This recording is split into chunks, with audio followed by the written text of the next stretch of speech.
This episode of the Wedding Film School Show is brought to you by MusicBed, the best music licensing platform for wedding filmmakers. Head over to themusicbed.com and enter our code WFS on checkout to get a free month on your annual wedding subscription. Now, on to the show. This episode is about creating demand because it's like a really critical thing, and a lot of people don't know how to do it, and they're in that place of struggle. There are really oversimplified ways to talk about it. A lot of them are true, but they're not the whole truth. And at the end of the day, what if we just said it's like really hard and it's a lot of work? Well, it is. It is. It's the only real way to create demand. We make fun of the people that are on social media that do those ads that are, if you just pay for my class, all the secrets will be unlocked to you, but it's not simple. Sure, I suck with email, but Yeah. I'm like, that means they don't have a good experience with you. Yeah. They're going to tell someone. They're really good to work with, but they're kind of a flake. It's like, that's a bad experience. You're probably going to have to put the footwork in. You're going to have to go out there. You're going to have to connect with people. You want to short circuit and get to the top quicker. Get over yourself. Like, I don't care if you were like actually just love playing Call of Duty every night and you're just pounding down Doritos and like Mountain Dew. We do that too, by the way.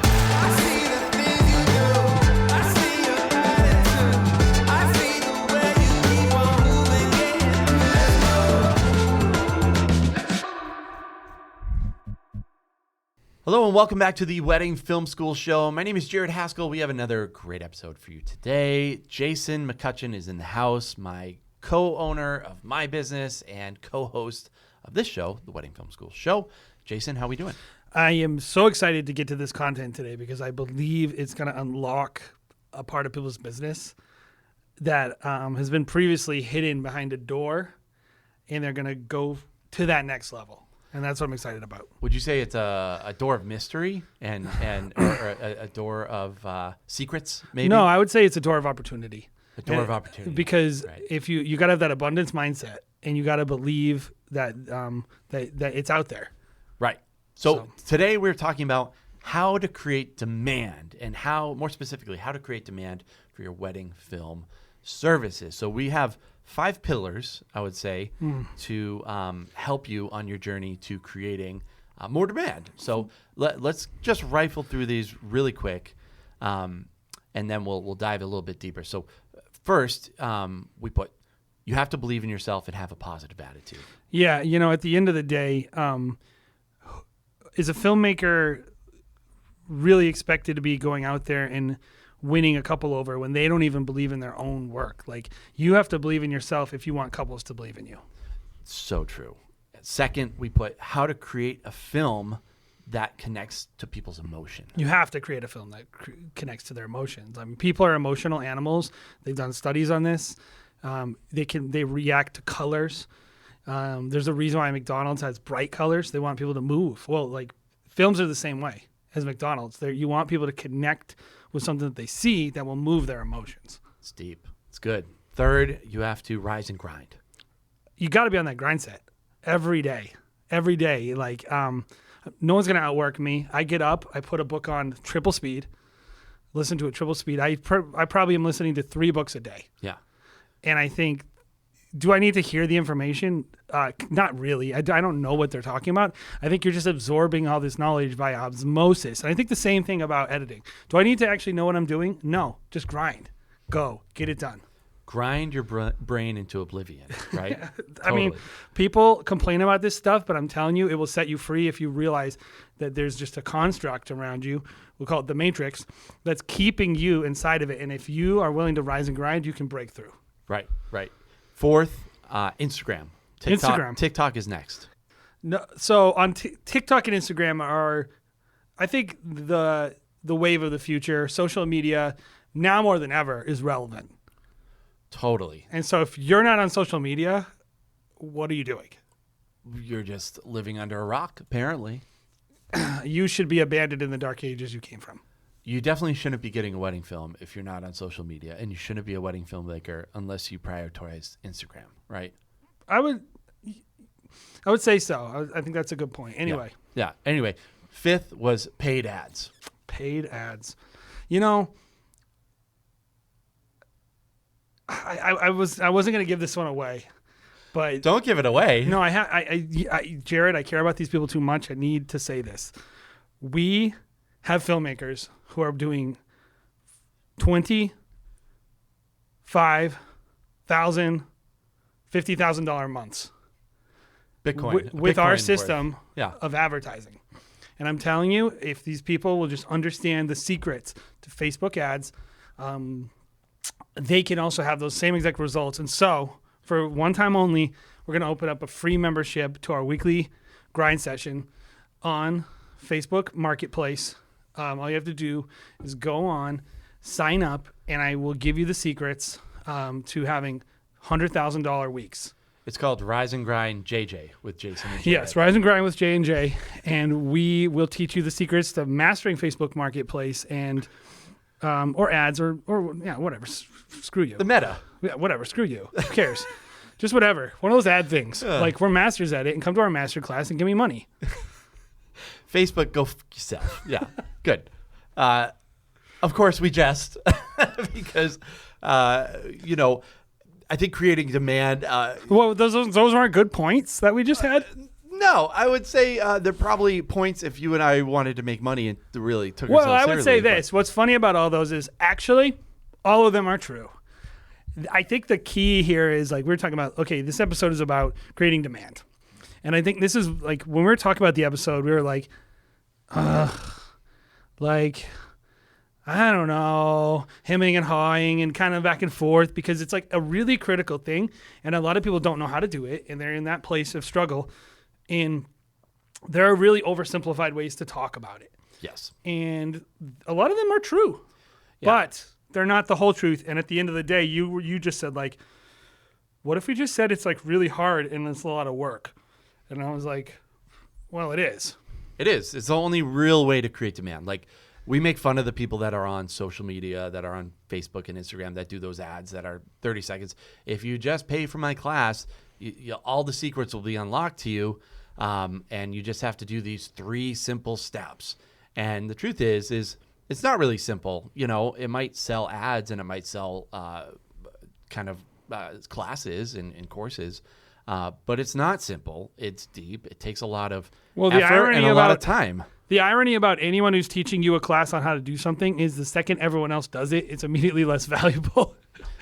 Totally. It's like if everyone's making good ads, then it just means no one's making good ads. But I always think about this too, is this, if it was so effective, then why wouldn't they just be applying it to themselves and dominating the market? They are applying it to themselves. They targeted you, right, the filmmaker, and got you to buy their class. But they're not doing wedding films. Like the people that are doing those are not even doing the work, right? In most cases. I think there's and what we're referring to, if you don't know, is like basically get rich quick schemes targeted at creatives to help them have like, they'll always say something like have $20,000 sale months. And what they don't tell you is they're talking about the one biggest booking month of the year where you book 4 of your bookings and then the rest of the year you might book 10 people. Right. Additionally, it's like, it's not that they're lying, but they're relying on your ignorance to how the wedding industry goes or any of this stuff. And so we didn't want to do that. Yeah. This is what I would say about our podcast and what we're going to talk about this entire show is like, if you're not willing to work really hard, just stop listening to the episode now, because like our podcast in general is generally going to be like, hey, do the things no one else is willing to do. And that will be the thing, the cream that rises to the crop, is when you're willing to do the things that other people aren't willing to do, when you're willing to outwork people. It's not simple. And so the reason why all these people want to do ads is because they no longer want to do the hard thing. They want to do the simple thing and make money off of filmmakers by tricking them. Wait, not ads, but you mean courses. Courses, but they do ads to sell the courses. And they want to sell you how to make ads because they know they can't sell you how to do networking because they've never done it. Right. So we're actually going to go through our actual 5 pillars, which, I wouldn't say are very simple. But if you do them correctly, I think we can actually promise that people, you'll create demand. And I was going to say too about these is it's what I am more interested in with a lot of this stuff, Jared, is like getting someone to look at why is this not working? And here's 5 reasons things might not be working. Of course, you can take them on the affirmative and say, like, here's 5 things I should be doing. It can be hard to know if you're doing something well, but it's a lot easier to know if you're doing something really poorly, I think. Yeah. Like it can be like easy to know, like, out of these 5 things, I'm weak in these 2 areas or 3 areas, and I'm really strong in these 2 areas.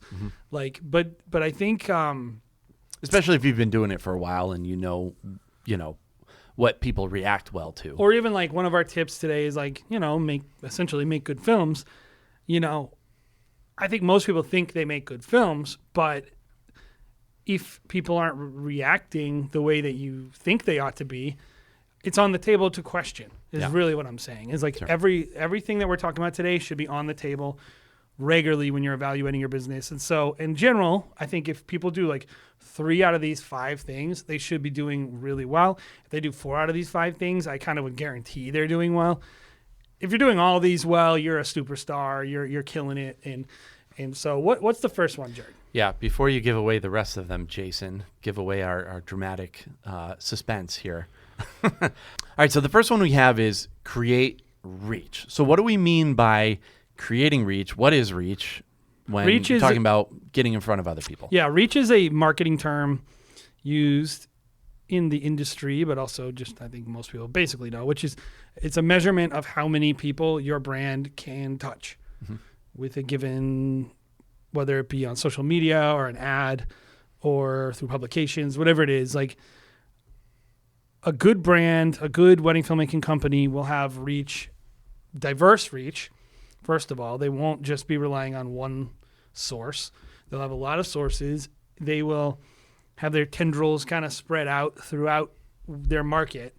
And I think, this is less to me about like what you should be doing, because what's funny about reach is like, depending on your goals, your market, your price, whatever about your business, like your reach, how many people you need to reach is going to differ.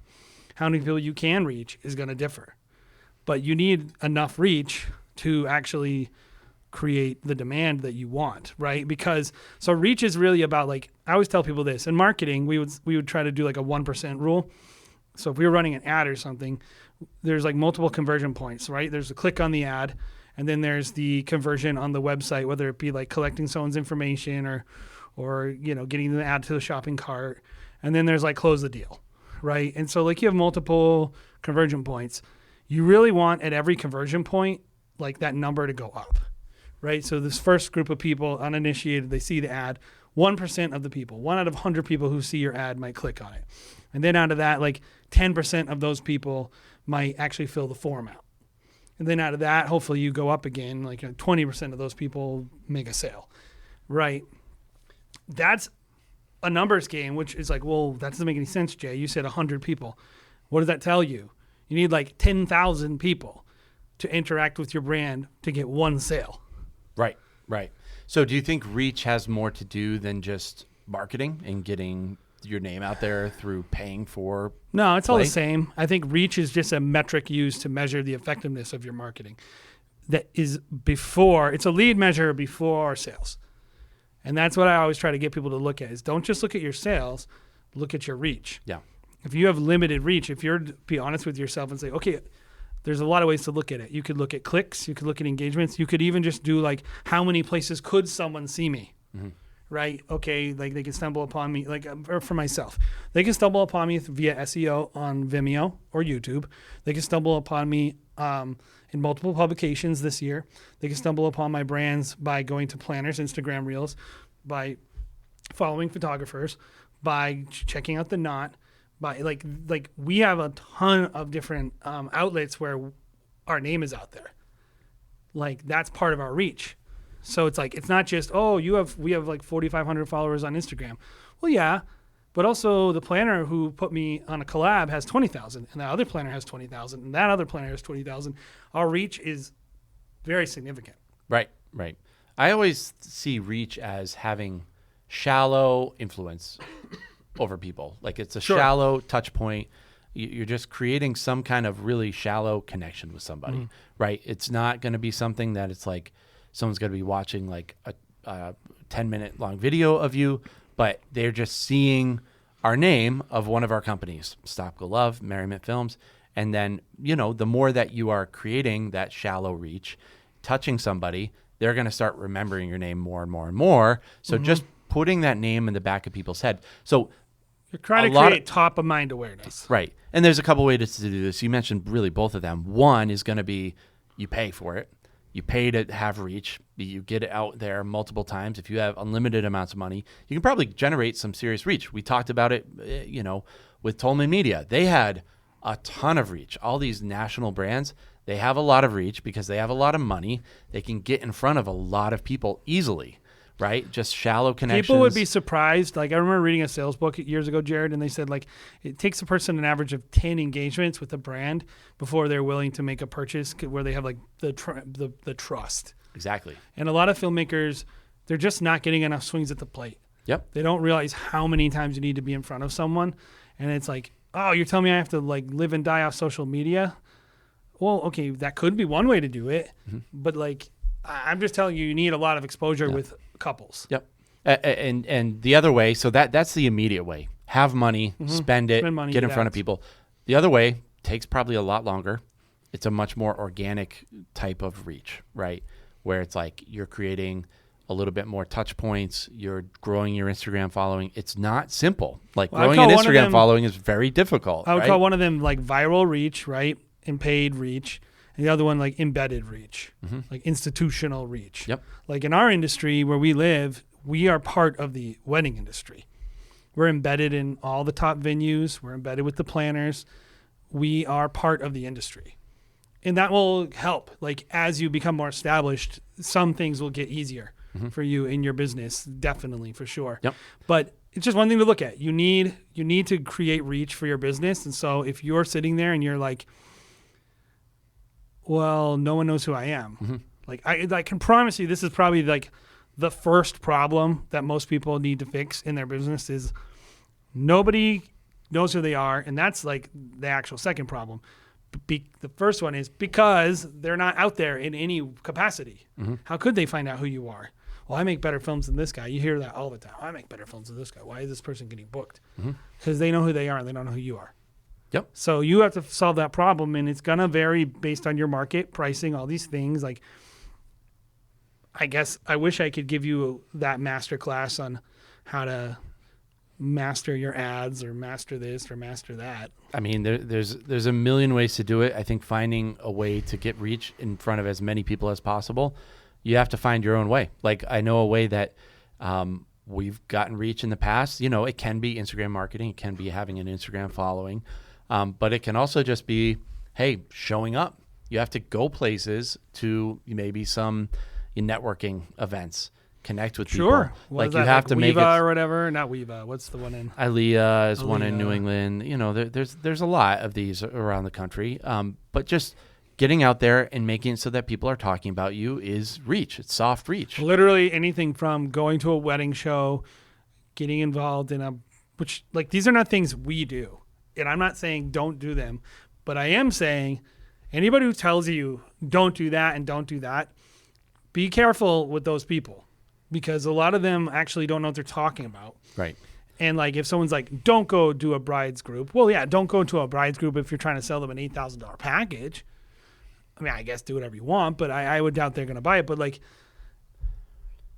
different things are going to work for different seasons in your business. This is what I would say. I would say we no longer do a lot of those things, but in the past I have done them, and I maybe don't think I have to go to them every single week to have reach. I know if I went one time, I made an impact. They remember who I am. Like, that's another kind of part of this reach that we'll dive into a little bit. But I would say just, you don't have to go to these things all the time. Just get your name out there, however, whatever it takes, to make sure that people remember who you are, is soft reach, right? You got to care about this, and you have to know probably the biggest problem with not getting bookings is just not having enough visibility. So I would say if you're concerned that you don't have a lot of reach, you've just started, you have, under 1,000 people on your Instagram and no one really knows who you are, I would say write down 5 ways that you can get out there and make reach happen. A lot of times, if you're just starting out, you probably don't have a lot of money. You're probably going to have to put the footwork in. You're going to have to go out there. You're going to have to connect with people. So go do it. Like, if that's go to one of these groups, a lot of times these groups like ILEA, they'll let you go the first time for free. Maybe you never go again, but people might remember who you are. And then you can make these kind of basic connections that lead into maybe deeper connections, which we'll talk about in another point. But just write down 5 ways that you can generate some reach. That's a great way to start. So the second one that we wanted to talk about was get good, which we've done a whole entire episode on, which you should go back and listen to if you haven't already, because there is so much to talk about there. And this is just kind of like a general, really broad topic. What do we mean basically? Obvious. Yeah, what do we mean when we say get good? Make a product that on the market is considered better than most.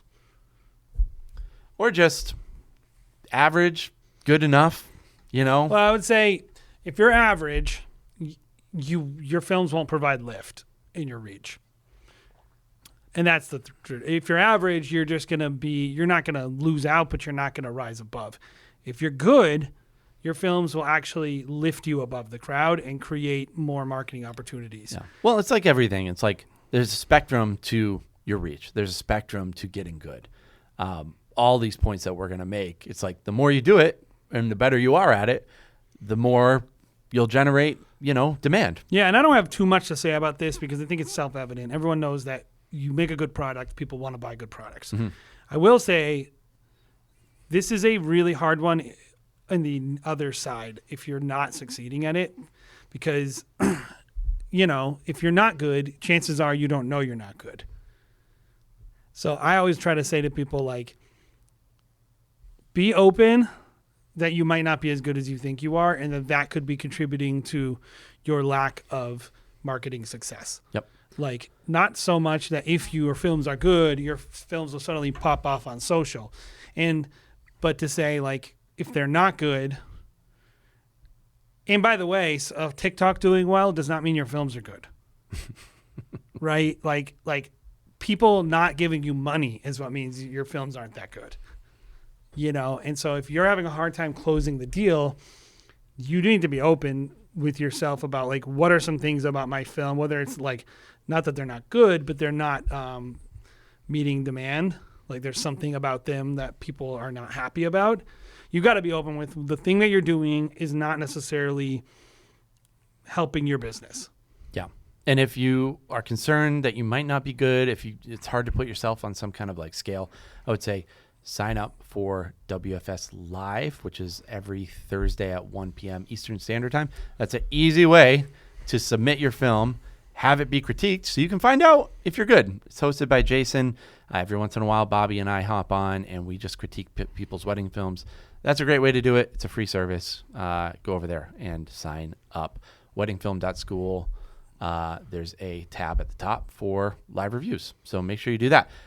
Next one is create an excellent experience. Pretty obvious, but this goes beyond being good at being a wedding filmmaker and just having reach, right? Well, I would think like creating demand for something is like basically you're creating the ability to have a conversation between humans about wanting it, right?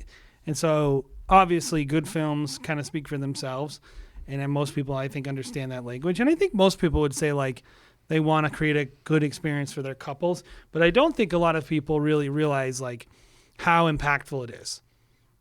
Like, I wonder, Jared, like, what do you think the like percentages of like you get a referral from a couple, right? How much of it was the film and how much of it was the relationship with or experience with us as a brand? Almost 75% is probably, maybe even more, it was a good experience with them. Everyone that is referred to us from a bride or groom especially is the first thing they say is they're the best. It doesn't say necessarily they made an amazing film. They made the best film for us. They go, they're the best. Talk about us. That's about who we are as people. Caleb was amazing, or like literally. Yeah, it's about their experience with us, which, yes, the product is a part of the overall experience, but it's how they feel about your overall beginning to end, head to toes, experience with you. From the beginning sales call to when you explain the contracts and product that they're going to get, all the way to shooting with them, filling out the forms with them, just everything you did with them along the way is contributing and like culminating on the film. But it's like, what's funny about it is if they have a bad experience leading up, I know they're going to be less forgiving on the film. And if they have a good experience, they're going to like the film more. How weird is that? Nope. That's just how people buy all the time. It's their mood affects their overall experience. So if you can put them in a good mood, change their day around, like that's something when I'm hopping on the phone with somebody, I'm like, I want this to be the best part of everyone's day is when they're on the phone with me talking about wedding films, relating to them, and if they want to get off the phone fast, that's totally fine. We're going to get off the phone fast. If they want to have a long conversation, more than willing to do that. Whatever they want, I'm going to roll with. Think about our packages, right? Our packages, when we talk about packages, we do think about money, but we talk about customers. And we always say, well, what do people want? Oh, people want it this way. People want it explained this way. Like, oh, everyone who's calling me wants this. And that's pretty much how we determine what we sell. Is what do people want, right? And then how do we make it easy for them to get what they want? Like raw footage, we might not do this forever, but we've given it away for years, right?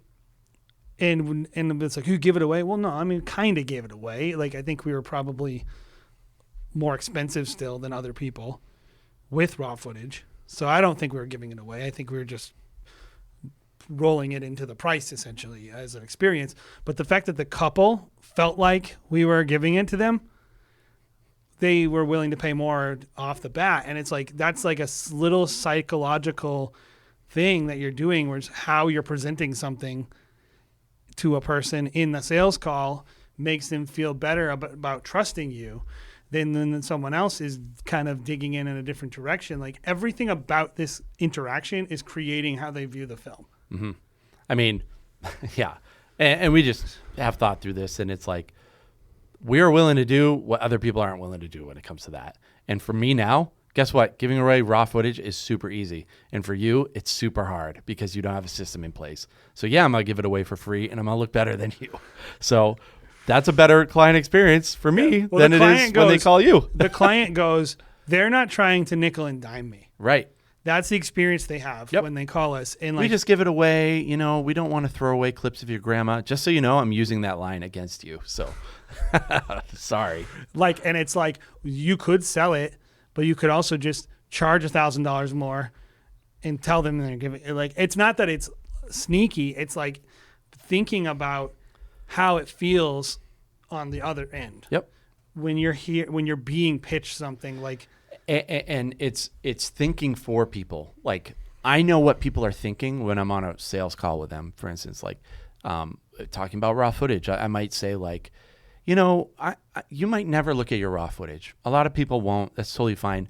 But then when you want a certain 30-second clip of your grandma, like, you have the access to it if you want it.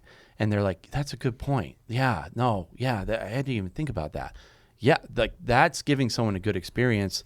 Like if you go to a nice hotel and they're thinking for you, they're thinking, hey, in the morning, whenever you might want to call for breakfast, make sure I'll put a reservation in now for you because it tends to get backed up. That's thinking for you because when you call the next morning and they're booked up, you're going to be like, oh man, that's a bad experience. And it's my fault. I didn't call them to make reservations. But guess what? They did it the day before because they're thinking for me. That's a good experience. Yes. It's all about, can you reduce the decisions a client has to make to actually see the films and notice that the films are good. And it's really about like creating that next sale for you. And it creates demand because it's the thing that people talk about when they talk to their friends about you. They'll talk about the film, and that obviously matters, right? But like, what they're really going to say is, oh, that was a beautiful film, and they are so cool. They're so laid back. They're so this. And also, like, they got back to me. Like, there's a lot of ways you can screw up client experience that have nothing to do with your presence day of. I think a lot of videographers kind of fall into the trap of, like, if my work is good, it will push me through sales.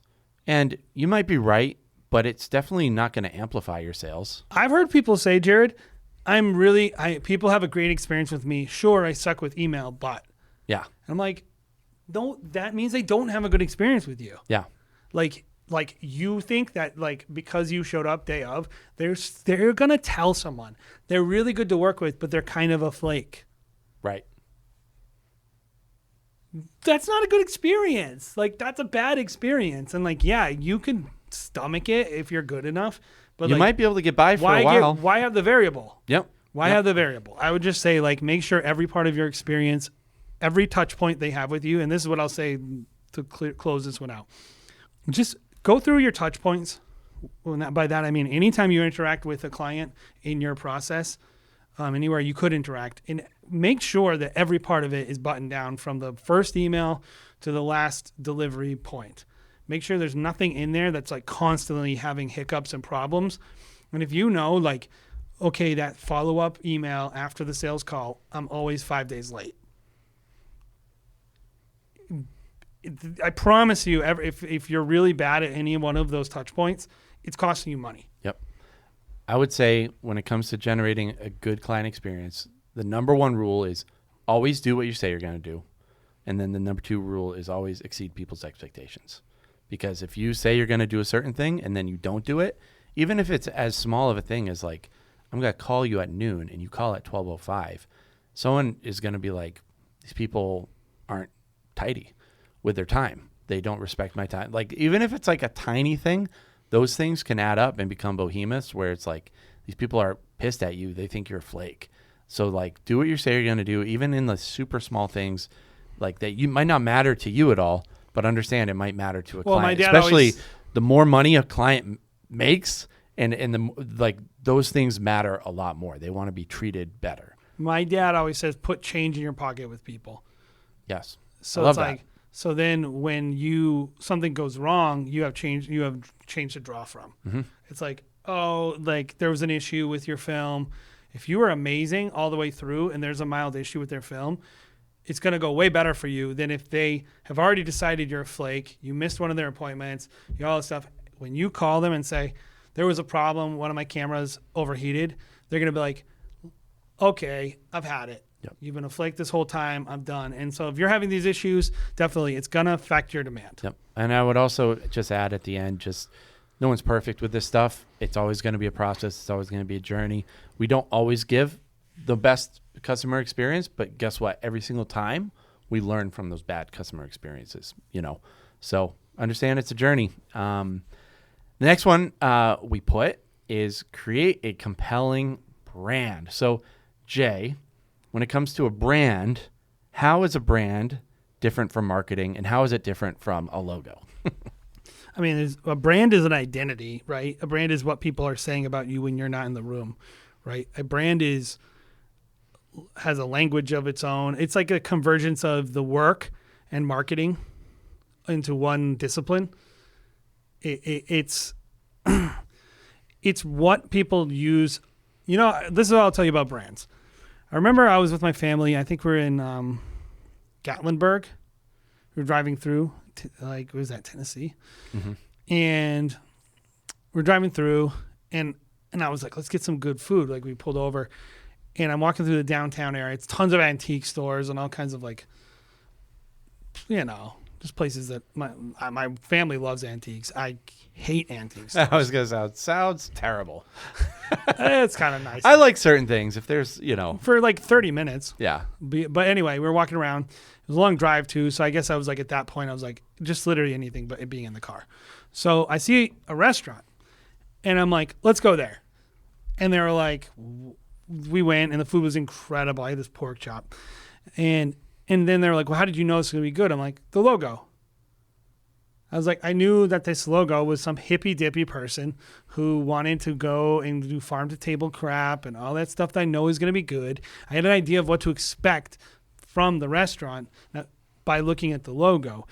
And is that always true? No. There are plenty of things where it's not as advertised as they say, where you see the logo and we can all think of a place where it's like, oh, that's not true, Jay. I love hole-in-the-wall joints. Yes, there's always exceptions on both sides. Terrible brands with great services, great brands with terrible services. Most of the time, though, it's like when you go into a restaurant and it's dirty. Yeah. I was going to say, your bathroom is a brand, bro. Yes. Like, how clean is your bathroom? So it's like, that's ultimately like people are taking in all this information about you that's satellite to your core service. And it gives them an idea of what to expect from your core service. And it does a lot of work for you. A solid brand will just like, you know, like I look at a lot of the top people in our industry and people go like this. Oh, he's amazing. She's amazing. Why? They did that person's wedding. That literally has nothing to do with the film, Jared. Their brand is now, though, coupled with something that someone goes, trust. If, you know, the Biden family trusts Lindsay and Cherish, then they're good. And if this planner trusts Jared, then they're good. And if so, it's like there's a lot of things that are like statements about your brand that are happening outside of the film. And a lot of people, they don't think about that. And so like this comes into your website, right? Your logo, the fonts you use, like the way you carry yourself on the wedding day, the way you dress, the size of your font in your film, the size of your logos, the way your forms are organized, the kerning on your website, the line spacing on your website. Like every single little element is telling a story to someone. And the amount of people who I see who are trying to create demand, who literally have unfinished websites, blows my mind, Jared. Does it? It really does, because like I'm an 8, and 8s always think. An 8 on what? Explain that. Enneagram. 8s always think it's a challenger is what it means. And the core thing of an 8, challenge is Myers-Briggs. But an 8 always thinks, why doesn't everyone see this? This is so obvious. Why would you ever think this way? Why would you think that someone's going to overlook this? They're clearly not going to overlook this. You don't even overlook it with a pizza place. This is what I need people to understand is you want someone to spend $5,000 on a wedding film and like you have grammar errors on your website. That is a terrible brand. You have a font, like a logo that looks like it was like not even Fiverr. Like you made it, wedding filmmaker. You're not a designer. Maybe hire someone. Like, you know what I mean? It's like, I feel like we talk about branding a lot, but then people, you know, maybe the challenge here with branding, Jared, is like it is a discipline and it is a skill, and I think overpriced sometimes, and people don't know how to get great branding for cheap. Right. And That's so true. I think some people are like, because the brand identity, like the visual identity side, or the experience side of having a great website, or the experience side of having like coherent marketing, and like there's a lot of disciplines that have nothing to do with filmmaking here. Yeah. I mean, I would say great branding, it takes a really long time too. Like there's a lot of overlap, right? Of like what we just talked about, great client experience in your brand, but also what is your experience like to a photographer, to a planner, to your venues? Like, you know, that's a big part of it too. I remember a couple years ago, probably pre-COVID, I got a text message. I was shooting a wedding. I got a text message from Joe Lauren, photographer that we work with often. Joe is the best. He is a great photographer, cool dude to be around. Was shooting with Joe, or not? I wasn't shooting with Joe, but I get a text message from Joe. He was like, "Who is this Brian guy? Like, he's kind of an ass." And it was just like talking smack. And I was like, "Oh my gosh!" I was like, I went outside and I called Joe, and he didn't pick up. But he texted me right back. He's like, "No, I'm just screwing with you." He was like, "I love every single one on your team. I've probably worked with 7 guys over the year, and every single one is just awesome. I don't know how you do it, but I love working with your team. You could send me anyone in your team all the time, and I will work with them because you find awesome people." That's a big part of our brand, is like we are only going to send people that are not annoying, who make the photographer's job easier. Yes. That's a huge part of our brand. What are people saying about you when you're not around? That's right? Like when they see you, like, oh, that's elegant, or that's this, or that's that. And like, I do find there's one other aspect to branding that's like, there are people who are like, I'll say, hey, what do you want people to see when they see your brand? Yes. And then I go like, they'll be like, oh, luxury. I want luxury or something like that. And you look at their stuff and I'm like, that's not luxury. Mm-hmm. Like a guy posted the other day, he says like, how do you get these people to do these luxury shots? You know, like sparklers during their first dance and all this stuff. And everybody was like, those are not luxury. I was like, that's like tacky stuff. That's not luxury. Luxury is about, to me, and I said, about refined taste and having a sense of style, not gaudy stuff. How do you explain that to someone, though? Exactly. That's the problem. It's Right. like that guy was saying like cool stuff. Mm-hmm. Cool. And I said like, those can be cool. Sure. Right. Like I think you can have cool sparklers could be cool. Yeah. It's not the right vocabulary to say it's luxury. Right. And I think like branding requires, it's like being a sommelier of taste. Mm-hmm. It's like you have to know, smell it, taste it, that whole thing. I will define this for you. It's like who knows what's good? And it's like if you don't know what's good, if you're not cool, if you don't understand how to speak languages, like the amount of people I talk to, Jared, that have no sense, like when I ask them about wedding dress companies, they don't know any wedding dress companies. So this is what I'll say. If you suck at branding, I'm going to make it easy for you. You're in the wedding industry. There are great magazines like Harper's Bazaar, Brides, to some extent Martha Stewart Weddings, great social things like Carrots and Cake. Look at the line. Literally they just are awesome. the line. Yeah, there's all kinds of tons of things. And I would say get more educated on the things where your clients would be. You know, like the line, maybe not a lot of your clients aren't going to be caring about that world. But even so, like any education is good. Go to these places and just literally look at the brands associated with them and then get educated on these brands and how their look is. It's a cheat sheet.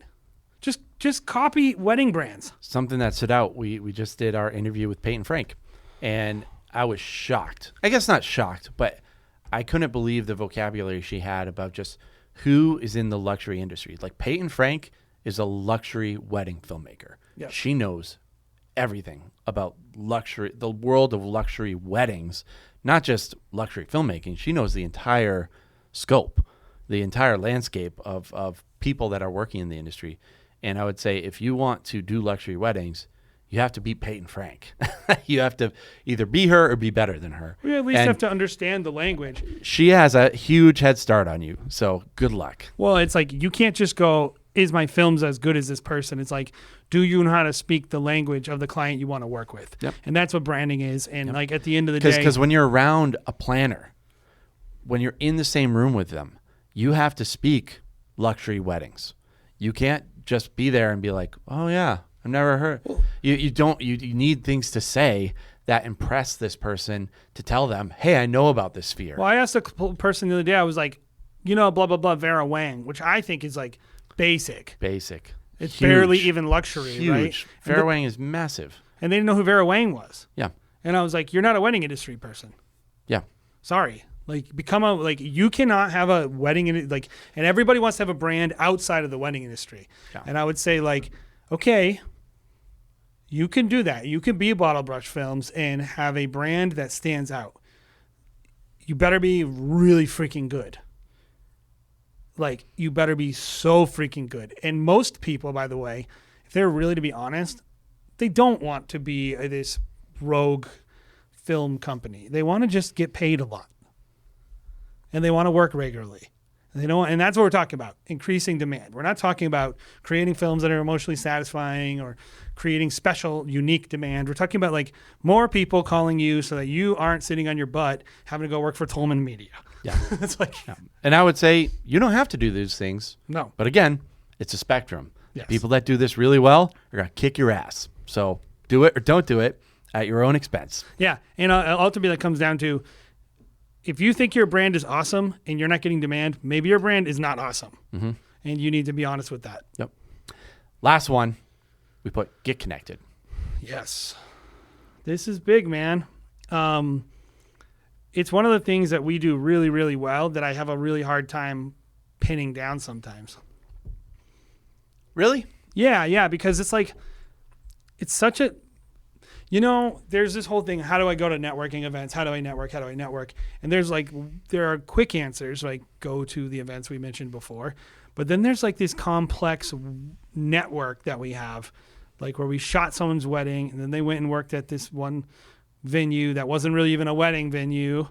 But then we did a few weddings there. But then it's like, there are people who have worked for high-end planners where they're their assistant and then they start their own company. It's like, by virtue of us being embedded in the industry, networking becomes a lot easier. Because you're just at events all the time. And the best way to get connected is to be at events, right? And so that, I guess, first tip, network with the people you're working with. What I think is hard is, how do you, like, say you're new and you're not connected? You're not shooting weddings that are industry weddings. You're shooting a local barn where they have a venue person who knows nothing about the wedding industry beyond their own venue. You're not working with high-end like photographers or planners. You don't live in a city like we do where you have like relevant like events where industry events. Like that's where things I think get a little trickier, or maybe it's just always slow like this, but I that's what I really mean. It can be hard to pin down, like, when you're doing it well, but sometimes I think it's hard to know how do you get started with networking and getting connected.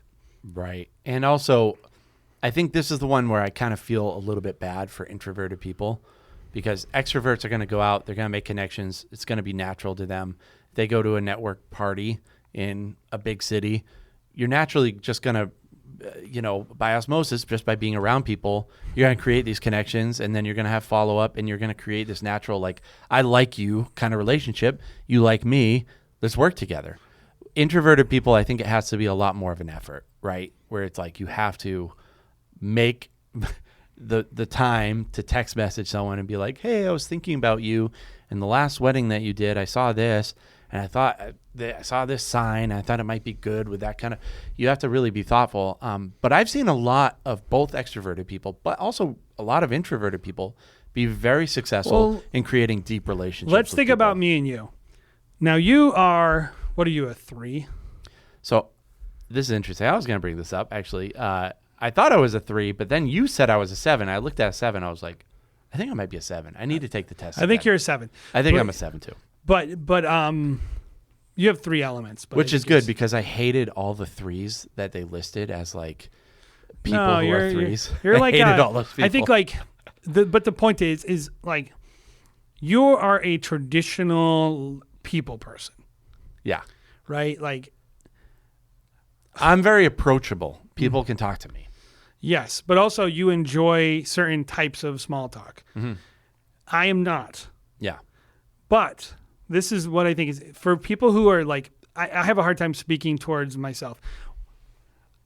I can speak towards you. Jared is very, very, like, if you're a type of person who goes to a party and immediately has a crowd, or immediately can just do 30 minutes of small talk and win you over that way, that's Jared. Like, he can do the other stuff too, but he can go into any social environment. Do I do okay in networking?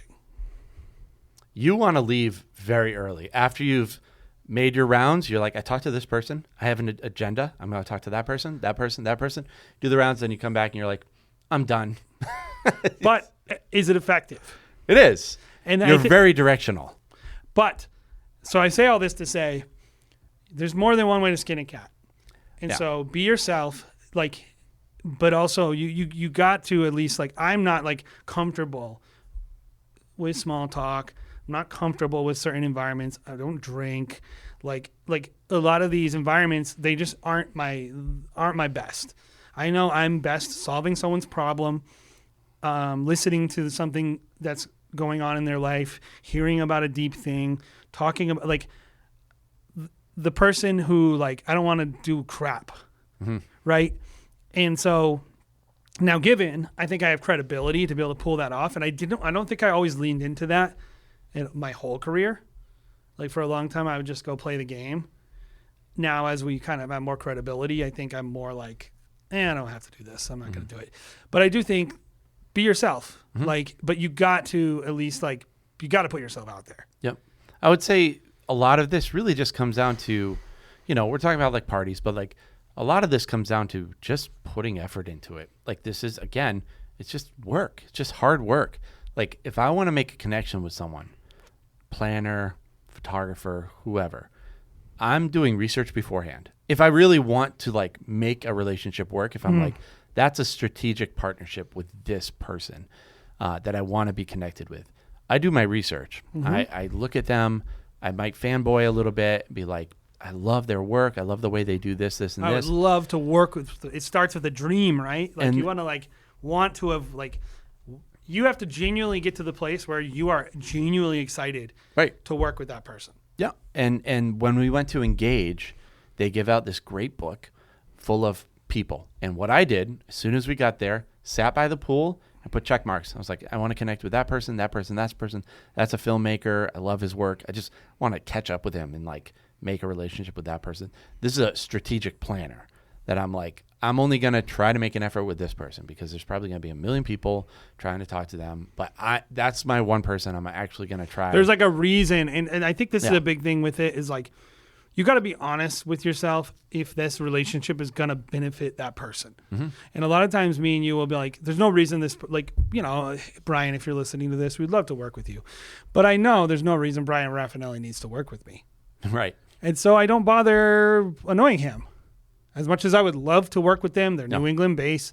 It'd be great. They don't need me. Right. Right. Versus some planner who we ran into down at Engage, who we knew does a lot of events on Martha's Vineyard.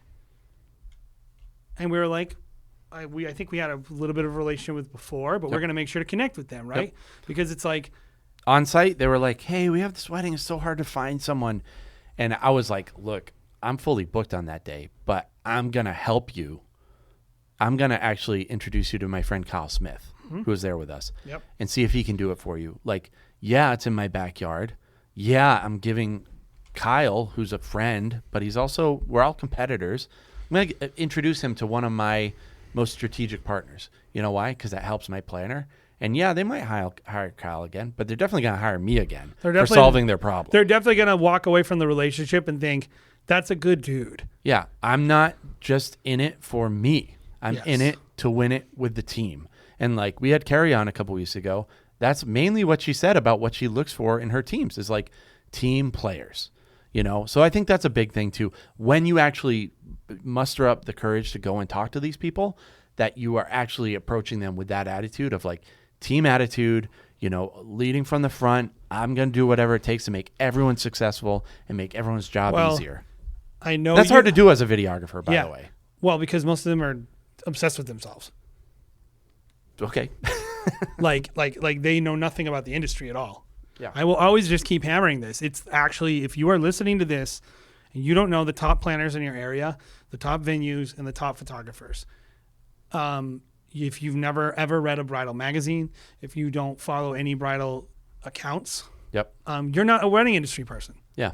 I'm sorry. And there are people who don't do that and do well.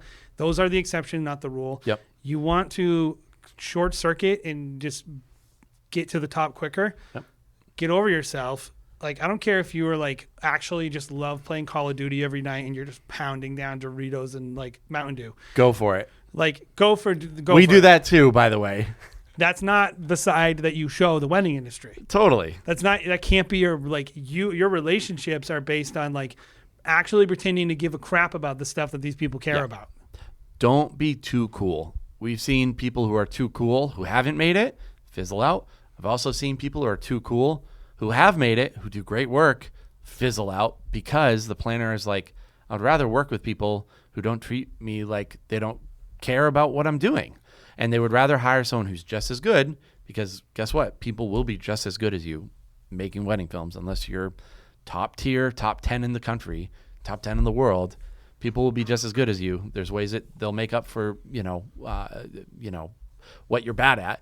And they'll also be industry people. So if you're serious about this, become an industry person. Yeah, the relationships side of demand, it takes the longest to do, I think, and it takes the most being a real one, right? Like people know pretenders and they don't want to deal with that crap. And people who have actually things to give out, like jobs, they value those things. And it's a small circle. You need to get you better like getting into that circle of trust with a photographer or a venue or a planner is not like easy, because a lot of people want to be in that circle. Mm-hmm. Everybody wants that. If there's a top planner, everybody wants to work with that planner. Like, but I'm going to tell you, they're not going to work with you if you've literally like never heard of them. Yeah. Yeah. Like that's a big thing too. If you're approaching a wedding planner and you meet them in a circle and it's like, hey, I'm Brian Raffinelli. And you go, oh yeah, I've never heard of you before. What do you do? Or, what do you do? Like, they'll be like, this guy. Oh, well, that's so arrogant of them. It's like, come on, dude. Like, yeah, I mean, they've earned it, man. They have. I'm sorry. You haven't. Yeah, like the fact that you don't know who Brian Raffinelli is means that I don't really want to hear your opinion on whether Brian Raffinelli's stuck up. Yeah.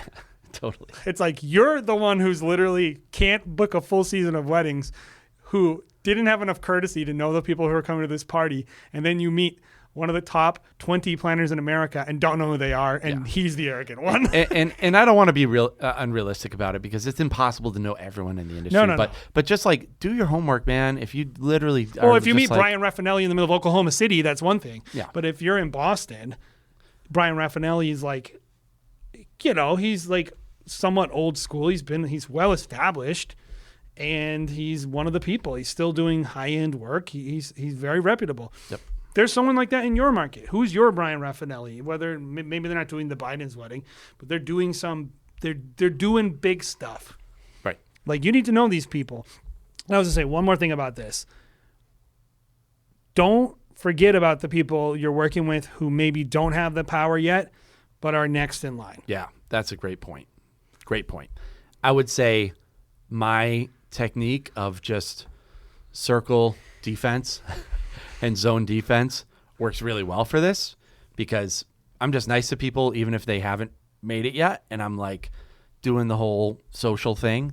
And I've met a lot of people who I'm like, oh, this person, like he has like 1,000 people on Instagram. He's fairly new. He'll talk about like some of the things he's going through.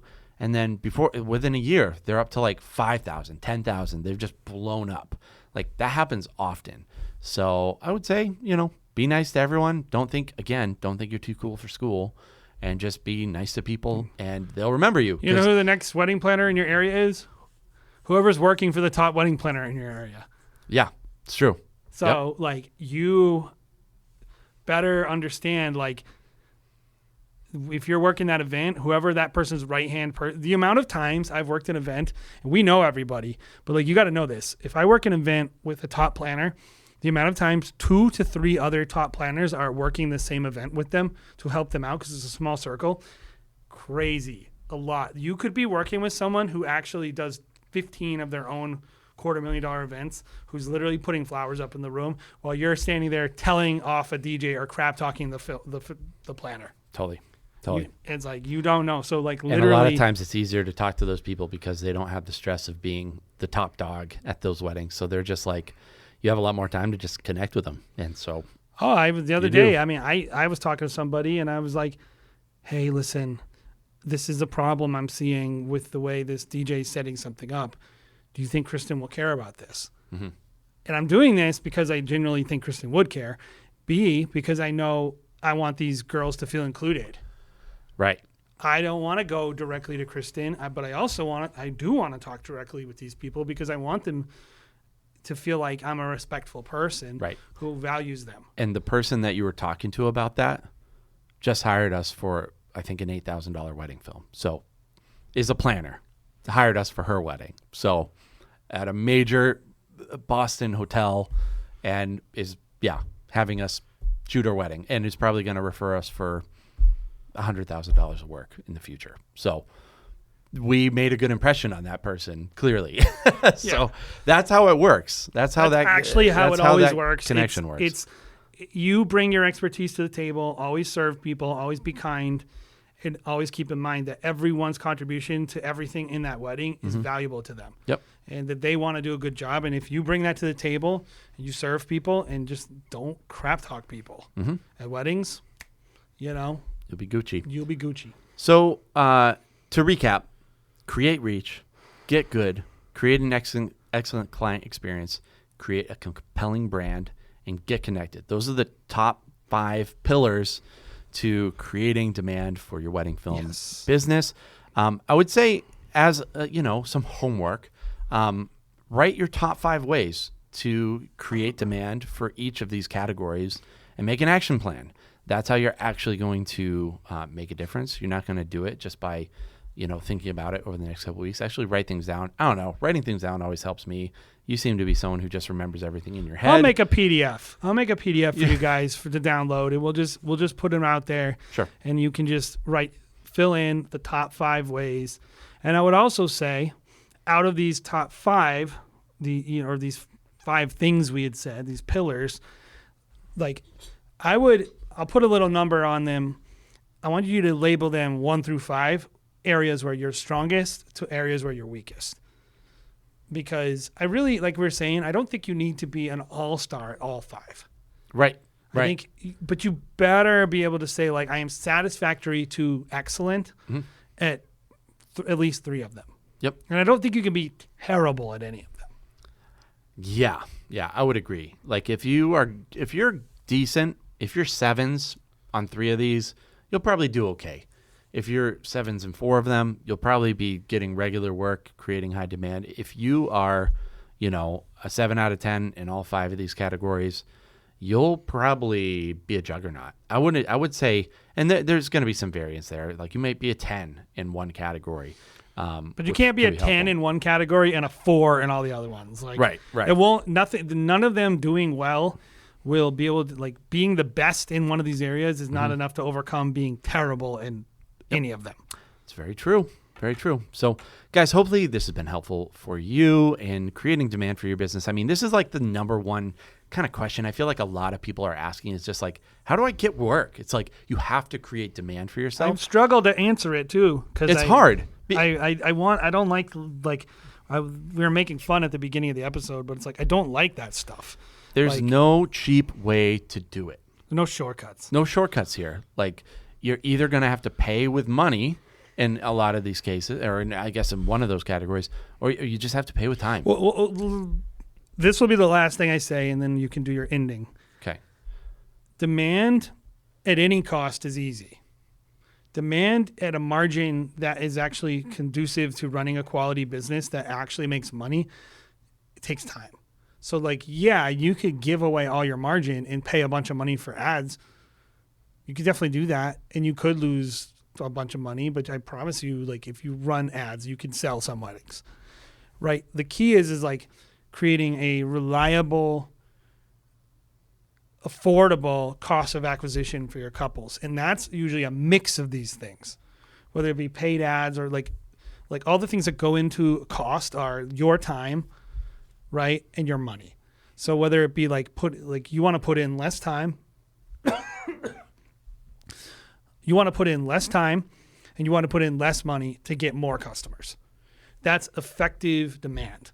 If you have to put in maximum time and maximum effort, maximum money, okay, maybe for a short season, that's okay. But what we're talking about is trying to produce sustainable demand that's at a cost you can afford, whether it be your time or money, that allows you to be as profitable as possible and have sustainability over the long haul.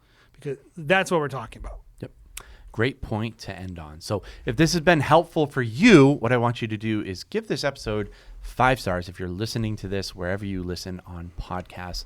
Super helpful for us, super helpful for the algorithm. A lot of free tips here that will probably make you a lot of money. So 5 stars would be super helpful. Don't worry, someday we're going to paywall these. Yeah. Also, if you are interested, follow us on YouTube. We actually have 2 YouTube channels. One is Wedding Film School. That's kind of our more YouTube-y content. And then the Wedding Film School show is our podcast. It's our longer form content. Give us a follow over there as well. I think we're up to 6,000 subs on the Wedding Film School show. ever growing, and that's great. So we appreciate you guys there. And lastly, Instagram and Facebook. Facebook, we have an online community full of wedding filmmakers that are happy to give you feedback on your films, happy to give you feedback on any kind of questions you might have. It's a great community. I think the best wedding film community in the world. Best in the, I mean, honestly, like, I don't mind bragging. I like bragging. I think bragging is great, actually. As my first tip said, and this thing is you got to believe in yourself and no one else will. And I would say we have the best overall wedding filmmaking education, especially for free, in the world, the most comprehensive across the board in terms of the things that we're covering. So if you like to grow as a wedding filmmaker, check it all out. Guys, have a great week. We'll see you again next week right here on the Wedding Film School Show.